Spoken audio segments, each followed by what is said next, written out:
Di suatu sore yang mendung, di sebuah rumah besar di pinggir kota, Laura duduk sendirian di ruang tamu yang luas dan tenang. Ruangan itu begitu sunyi hingga suara detak jam dinding terdengar begitu jelas. Suaminya, Aditya, sedang dinas keluar kota, seperti biasa. Beberapa bulan terakhir, Aditya seringkali harus pergi dalam jangka waktu lama karena pekerjaannya sebagai seorang eksekutif perusahaan besar. Hal ini membuat Laura, yang selalu berpenampilan elegan dan anggun, merasakan kehampaan yang perlahan-lahan merayap masuk dalam kesehariannya. Laura adalah wanita cantik dengan kulit sehalus porselen dan rambut hitam yang berkilau, selalu terawat dengan baik. Walau usianya sudah mendekati pertengahan 30-an, pesonanya masih memukau siapa saja yang melihatnya. Namun, kebosanan mulai merayap dalam hidupnya. Kesunyian dan rutinitas monoton sehari-hari di rumah, sementara Aditya terus sibuk dengan urusan pekerjaannya, semakin membuat Laura merasa terasing. Suatu hari, ketika Laura sedang menyirami tanaman di halaman depan, tetangganya, seorang pemuda tampan berusia 20-an bernama Raka, datang menghampirinya. Raka baru saja pindah beberapa bulan yang lalu. Dia sering terlihat berolahraga di halaman, tubuh atletisnya tak jarang menarik perhatian Laura secara tak sengaja. Meski begitu, pertemuan mereka biasanya hanya sebatas basa-basi singkat. "Hai, Mbak Laura." "Wah, bunganya subur sekali," isapanya dengan senyum ramah. Laura menoleh, senyumnya melunak.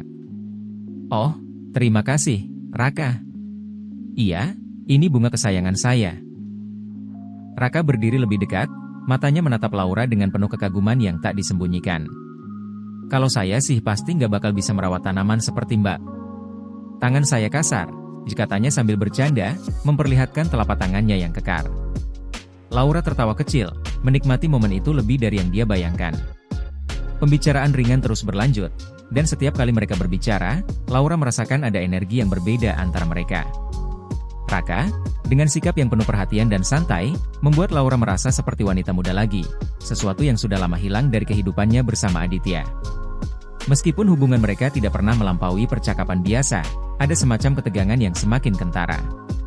Tatapan Raka yang penuh rasa ingin tahu, caranya menyentuh rambutnya saat mereka berbicara, dan senyum nakalnya membuat Laura mulai merasa tergugah, meski dia berusaha menahan diri. Beberapa hari kemudian, saat Laura tengah duduk di teras rumahnya menikmati teh sore, Raka datang lagi. Kali ini dengan alasan meminjam alat pemotong rumput. Ketika Laura membawakannya ke garasi, percakapan mereka menjadi lebih panjang, lebih santai. Raka mulai berbicara tentang hobinya, tentang betapa dia selalu mengagumi hal-hal yang indah, dan tanpa ragu dia memuji penampilan Laura. "Kalau boleh jujur, Mbak Laura, saya nggak pernah lihat tetangga secantik Mbak," katanya, matanya tak bisa menyembunyikan kekaguman. Laura tersenyum simpul, tapi dalam hatinya, pujian itu memberikan sensasi hangat yang sudah lama tak dia rasakan. Mungkin sejak Aditya begitu tenggelam dalam pekerjaannya, ia lupa bagaimana rasanya dihargai sebagai seorang wanita. Hari-hari berlalu, dan semakin sering Raka datang dengan berbagai alasan. Setiap kali percakapan mereka semakin intim, semakin banyak tawa, semakin banyak momen diam di mana mereka hanya saling menatap tanpa kata-kata. Laura mulai merasa ada sesuatu yang berkembang di antara mereka, sesuatu yang lembut, hangat, dan menantang batas yang pernah dia tetapkan untuk dirinya sendiri. Pada suatu malam, ketika Aditya masih berada di luar kota, hujan deras turun. Laura sedang menonton film sendirian di ruang tamu ketika bel pintu berbunyi. "Itu Raka, basah kuyup karena hujan." "Mbak, maaf ganggu malam-malam." "Hujan deras banget, saya nggak bawa payung." "Boleh saya berteduh sebentar?" ditanyanya dengan senyum yang menggoda. Laura merasa jantungnya berdebar sedikit lebih cepat, tapi ia tetap bersikap tenang. "Tentu saja." "Masuk saja, Raka," jawabnya. Raka masuk ke dalam, air menetes dari rambutnya yang kusut. Laura memberinya handuk, lalu menawarinya secangkir teh hangat. Mereka duduk bersama di ruang tamu, sementara suara hujan yang deras menambah suasana hangat di antara mereka. Pakaian Raka yang masih basah membuat otot-ototnya tampak jelas di balik kemeja tipis yang ia kenakan. Laura menyadari bahwa dia menatapnya lebih lama dari yang seharusnya, dan cepat-cepat mengalihkan pandangannya. Tapi Raka menyadarinya. Dia tersenyum lembut, lalu berkata, "Mbak Laura, pernah nggak merasa kalau ada sesuatu yang nggak terucapkan tapi terasa jelas?" Laura terdiam sejenak. Suara hujan semakin keras di luar, namun keheningan di antara mereka terasa lebih berat. Dia tahu apa yang Raka maksud, dan dalam hati, dia juga merasakannya. Selama ini, dia mencoba mengabaikan perasaan itu, mencoba tetap setia pada peran yang dia mainkan sebagai istri yang baik. Tapi saat itu, dalam keheningan yang hanya diiringi suara hujan, dia merasa tidak perlu lagi berpura-pura. Raka, suaranya terdengar lebih lembut dari biasanya. Aku rasa, kita berdua tahu apa yang terjadi di antara kita. Tatapan Raka tak pernah lepas dari Laura. Dia tidak bergerak mendekat, tetapi kehadirannya, cara dia melihat Laura, seolah berbicara lebih banyak daripada kata-kata. Laura merasa ada sesuatu yang berubah dalam dirinya. Malam itu, di antara percakapan sederhana, di balik tatapan yang penuh makna, ada sebuah ikatan yang tak lagi bisa diabaikan. Meski tak ada yang terucap lebih lanjut, perasaan itu tergantung di udara, mengisi setiap sudut ruangan dengan ketegangan yang tak terungkap. Ketika hujan mereda, Raka akhirnya berpamitan.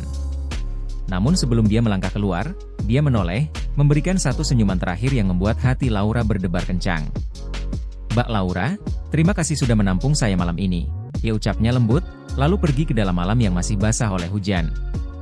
Laura menatap punggungnya yang menjauh, masih merasakan panas dari percakapan mereka yang tak diselesaikan.